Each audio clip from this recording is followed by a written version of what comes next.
Hello guys, we are back with our next lecture. In this lecture, let us go through the second algorithm in density based, guys. The name of the algorithm is nothing but optics, guys. Okay. So the full form is ordering points to identify clustering structure. So here only by the full form only you will be understanding the use of it.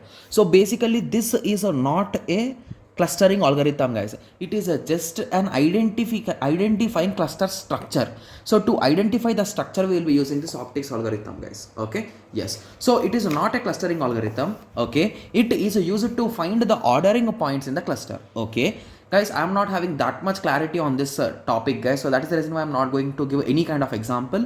I'll be just giving you some explanation with the definitions. That's it, guys. Okay, yes, it is an extension of a DB scan algorithm because it cannot solely do anything, guys. It will depend on DB scan, and it help with the help of this optics. We order the things and we analyze the things. That is the thing here. Okay, so determining epsilon and minimum points. So I told you, right? So epsilon and minimum points identification is really tough, guys. Yes. So using this optics method, you can get some information. Okay, so initially we start with more denser points. So basically if there is a huge density at some point, we will be assuming that only, right? So we'll be making that as first cluster, and then we will be checking, okay, so here there is very less, so let us make this as a separate cluster, like that, right? Yes. Okay, so here we are having two terminology, guys. The first terminology is nothing but a core distance. It will be represented by epsilon dash.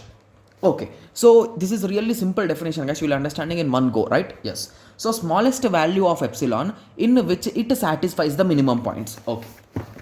Okay, so in some situations the epsilon value is more, and the interior points inside this epsilon are also more than our minimum, right? Yes. So if you take an example here the epsilon they gave as a 6 mm, guys. Okay, inside that 6 mm we are having a 1 2 3 4 5 6 7 8 9 10. So a total of 10 points are there, right? But the minimum count is 5 only, so even with 5 we can satisfy the condition, right? Yes. So in this situation you will be reducing this radius to somewhere until you have exactly 5 items. So if you consider till here up to 3 mm, they are exactly 5, 1 2 3 4 and 5, right? So this is nothing but the core distance, guys. This is the total distance epsilon, and this is the core distance, right? Yes. So I hope everyone got a clear idea on this core distance, right? Yes. So reachable distance, guys, I'm not 100% clear with the definition, but I'll be trying to explain from my side my best, guys. Okay. Yes. So reachable distance. So reachable distance between P and Q is defined as the least radius value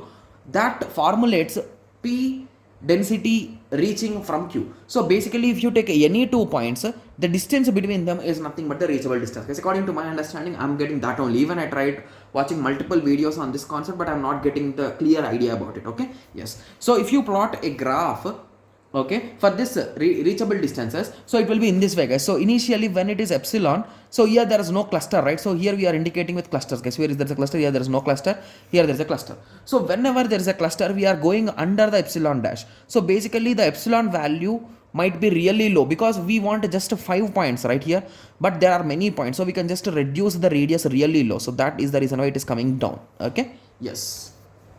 So that is about the graph, guys. And now let us go through the advantages and disadvantages. The advantage here is the clusters order is useful to extract the basic clustering information. It is a less complex.